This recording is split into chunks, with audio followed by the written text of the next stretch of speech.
nós mesmos aqui contestamos a decisão da Sauber em dividir estratégias, né? Você tem uma ideia do que pode ser maximizar aquilo que você tem ali com o carro piloto. Tem dois caminhos, você manda talvez o mais fácil ou mais cuja probabilidade de dar bom para o Hülkenberg, Mais convencional. Mais convencional, e para o Gabriel outra. Você que tem uma equipe, tem que lidar com estratégias, com pilotos diferentes, carros similares, não iguais, mas carros similares. Como que você vê isso? Você, se fosse aí o Jonathan Whitley, né, tentaria espelhar as estratégias dos dois pilotos ou realmente dividir, realmente pensando numa equipe é melhor mesmo por conta das probabilidades? Quem faz muito isso, né, a gente cita aqui, de dividir equipes, de dividir estratégias, perdão, é Roger Penske, né, que tem 4 carros, vai lá, tem uma ideia diferente para cada, vai dar bom em alguma deles. Porque, diferentemente da Sauber, os carros da Penske em geral são bons. Né? Essa é a questão, né?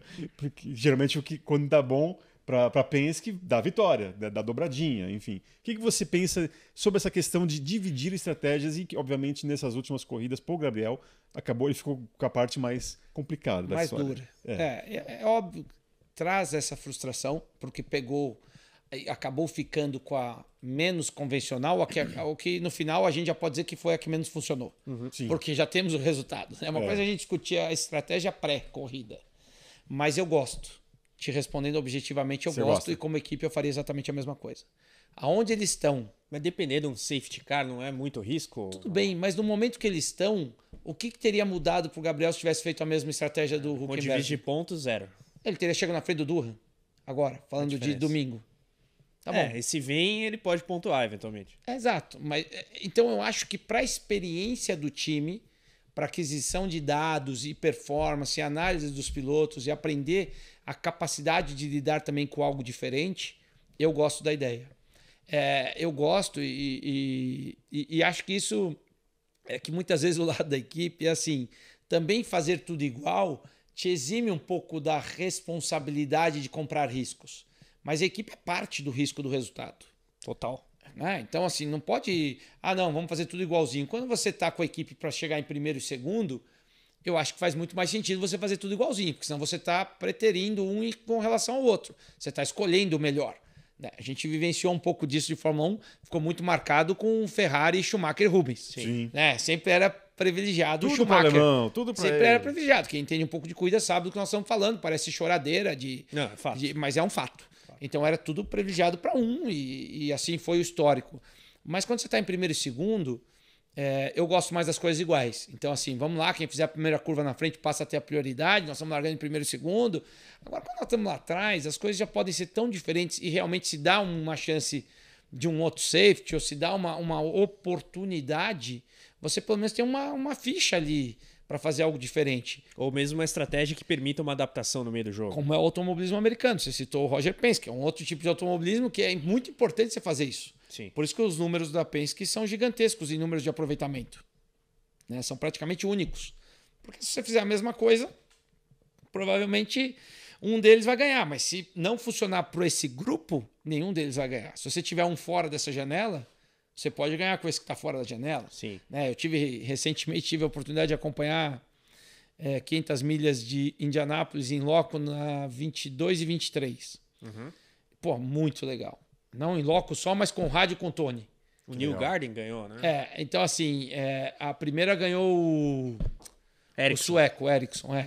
Então se você olhar isso aí, e que era companheiro do Tony, que deu a bandeira vermelha no final, o Tony estava em terceiro, de relargada, cheio de expectativa, mas ele era o 5º carro da Ganassi. Depois ele foi ser o 4º da McLaren. Enfim, situações que não eram a melhor para o Tony estar, mas eu estava ali muito próximo. Mas eu entendo que ali faz muito sentido o que fazem. E eu estou, de novo, não me contradizendo, mas a Sauber hoje está numa posição que talvez faça sentido. Eu gosto dessa ideia. Porque você também colhe dados diferentes. Vamos usar o pneu por muito mais tempo, vamos olhar... Mas ele vai acabar. Mas tá bom. A Pirelli ou os dados que nós já temos também pode ser diferente do que foi. A gente achava que ele acabaria na volta 20. A Pirelli tem errado muito. E pode durar até a 30. Então, vamos deixar aqui no nosso histórico que não é só até a 20. Uma hora que a gente precisar, pode ir até a 30. Sim. Então, estou dando aqui exemplos hipotéticos, mas eu gosto da ideia. E eu acho que o cerne da ideia que o Mamal nos traz é também, até a 10ª posição são distribuídos os pontos. Se ficar em 12º e ficar em 18º, também do ponto de vista da equipe não vai fazer uma diferença. Tá. E vamos lembrar que os pontos da Fórmula 1 não é só a fotografia do pódio, etc. A pontuação do campeonato é dinheiro, né? Então até o 10º lugar vale muito dinheiro. Se nós estamos 11º para trás, o dinheiro não está na mesa. É melhor tentar um 7º aleatório daqui para frente do que ficar ali... 15 ou 14? Mas eu queria agora abordar a distribuição das estratégias entre os dois pilotos. E eu acho que é legal ter você aqui, porque você tem... A galera vai se remeter muito ao Rubinho na full time, na Stock Car, mas uma série de perfis de pilotos mais jovens, mais experientes. O que define isso é exatamente a posição de grid, como que você vê essa questão? Porque, teoricamente, o Hülkenberg é um cara que tem mais recursos para fazer uma estratégia funcionar, pela experiência e conhecimento da categoria. É única e exclusivamente a posição de grid, e mesmo durante o fim de semana, quando você distribui atualizações para os pilotos, algo muito frequente na Fórmula 1, o Bortoleto não acaba ficando preterido. Eu sei que a Sauber não está querendo sabotar o Bortoleto, tem muita gente que acha... É sempre bom deixar isso bem claro, né? Mas bom ter o Mamal aqui para investigar os porquês das decisões X e Y. Eu acho que tem alguns momentos para você tomar as decisões. Tem toda a planificação pré, mas também... e pré-evento, né? Estou dizendo, antes de começar a sexta-feira. Sim. Aí depois nós começamos ali sexta-feira, TL1, TL2... Puta, onde nós estamos? Nós estamos realmente lá em 2018. Então, assim, aí tem o TL3, classificamos. Onde nós classificamos cada um? E depois disso, tem a largada e tem o fechamento da primeira volta, para você ter continuidade do que você planificou com antecedência, antecipadamente. Eu vejo desse momento estratégias. E aí tem a particularidade de cada piloto, que é o que você falou, tipo, talvez o Hülkenberg tenha mais experiência para carregar um tipo de estratégia que o Gabriel ainda não tenha. Mas isso me chama atenção.